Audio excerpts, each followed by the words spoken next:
Greetings, upstanders. Dr. O here, and I've had a couple of posts and been involved in some discussions on the Clay Kane show. Some of y'all have seen about this idea about blackness and identity, and obviously we've talked about things relating to ADOS and FBA and ADOS, sorry, and I believe that's how you pronounce it, and FBA and other types of things.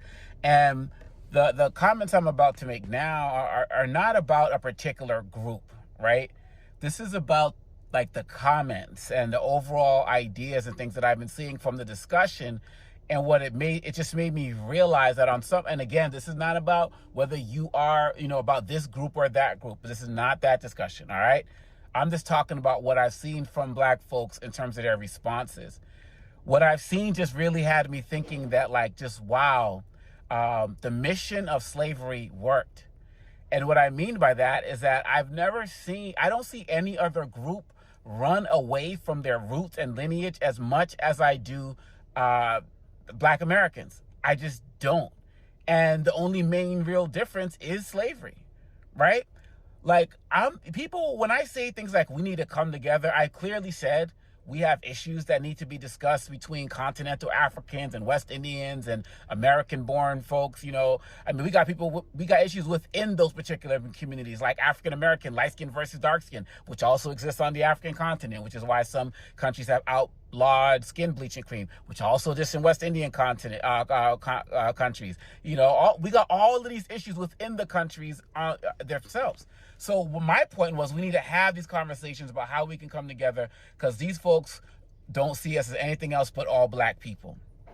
And you would think I was saying that, yo, Black Americans, y'all need to drop your names, drop those quote unquote slave names, and renounce your this and get you and move to Africa and change your name to Jabari Asante Sana. Like, no. Like, I wasn't saying any of that. I'm simply saying that it's important to acknowledge that your roots did not start here, that they started on the African continent.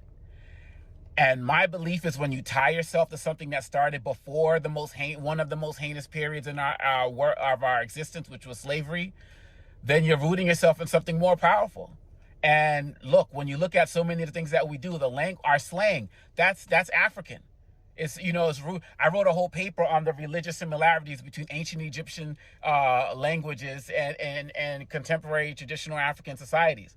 When we say things in the hood like, who that is, that literally translates to Senegalese, to Wolof, which is a language spoken primarily in Senegal, to Ko Kan Le. Like, it's the same, like the slang is the same if you translate it into into many African languages. The way we worship is the same. The way the dance, the drum beats that inspire the hip hop and all of that other type of stuff, it's all African. And of course, African is a 55 nation continent. Everything that's going on in Ghana ain't the same as in Kenya. Everything that's going on in Mali ain't the same as what's happening in Zimbabwe. There are issues between African countries. Nobody's sitting here talking about some Pan-African utopia. I'm simply saying that, if you're looking at a tree, there are roots to the tree. And all of us are different branches and spaces within the tree. Like, that's just facts. But when you see other groups, like, you don't see German Americans relinquishing their heritage. Now, they'll be fine acknowledging themselves as white and so on and so forth, but they don't see themselves, denying their German heritage. You don't see Irish people denying their Irish heritage, or people from Brazil denying, heritage and stuff. And if there's a mixture within the Brazilian heritage that they have, they'll, acknowledge the different things. So what's the difference? Now, of course, within every group, you got self-hating people and blah, blah, blah, blah, blah. People don't want to identify, blah, blah, blah, of course. But the difference is slavery. The whole point of the slave experience was to that was what they called seasoning. When they brought people from African countries, brought them to the West Indies, that was the whole thing. Kunta Kinte and Toby, that the beating out of his name, that really happened. The idea was to remove any connection to the continent. And I see so many of us still doing that today. Like, it worked. We don't even got to fight for it. They don't even got to erase for us. We're erasing it ourselves. And so, look, I respect people's attempts to want to identify themselves. You know, you don't want to call yourself black, or you don't want to call yourself African American, and all these other types of things. Personally, I don't get that ignoring the Africa part unless I tie it to how we have been removed from it intentionally and physically, spiritually, and morally. Fine, you haven't been to the African continent. Many of us have. And many, like Ryan Coogler, you know, that expired Black Panther. When he was on the continent doing his research, he saw so many things happening on the continent that he did growing up. I believe he's from the South. I could be wrong. That he experienced growing up in America.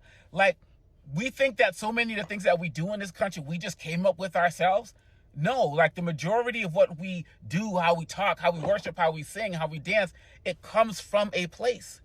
That's what Malcolm talked about. That's what Stokely talked about. Like, or Kwame Ture, you know, talked about. Like, that's what they all talked about.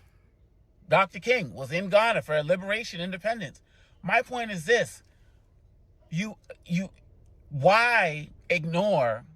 And then people are going to say, well, Africans sold us into slavery. First of all, every African didn't sell every other African into slavery. Second of all, slavery didn't happen like that on the entire continent, the way that people talk about. And thirdly, there was a whole history of Africa before slavery.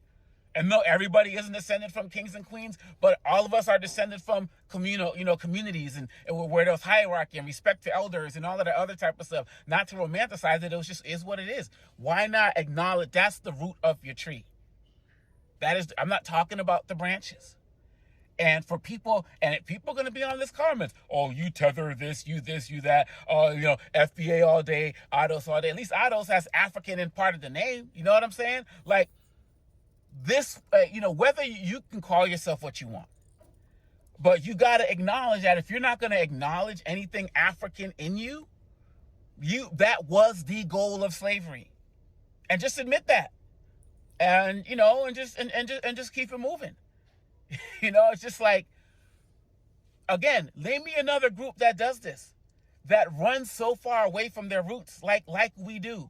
When I was growing up, you call somebody African, those were fighting words. And all of the names they called me and my siblings and stuff growing up, it was all fighting words. That's why in hip-hop, Africa Bambaataa was so important, because he saw the gangs and the fighting that was going on. And he knew that these were people who were disconnected from their roots. And when you listen to people like Grand Wizard Theodore and all of those other guys, he's like, when people got introduced to what we call KOS, knowledge of self, Rakim and all these other type of guys, that's when the mindset started to change. Now, a lot of people find different things to heal them, to spirituality and all the other type of stuff. For a lot of people in our community, it was connecting to something outside of the United States, connecting something outside of the history books that started our history with slavery, then fast forward to Dr. King, and then if they rewrote some of the books, fast forwarded to Obama. Like, that's it. We got to do better. We got to do better. And I'm not sitting here telling people what to call themselves. I'm talking about the problem that comes with ignoring the actual roots of the tree. Your history as a Black person did not start in the United States. Now, we can go into the whole larger conversation about everyone has their roots in Africa. I'm not having that conversation right now. But, whether you came here, before Columbus, or came, during chattel slavery, all of these other different, however you got here, the roots are the same. And that's all I'm talking about. And to deny that is to do what the slave master wanted. And I just think that we can do better. You can call yourself FBA and all of the other type of stuff, but acknowledge the roots. Even if I know people of Irish descent who've never been to Ireland, or Italian descent, they've never been there, still identify with the place they've never seen, the language they don't speak, still identify with it. This is part of the conditioning that has Africans looking at African Americans backwards, that has West Indians looking at Africans backwards, that got Africans looking at West Indians backwards, that got West Indians looking at African Americans backwards. Like, that was the goal. And I think we should stop proving them right. What do you think?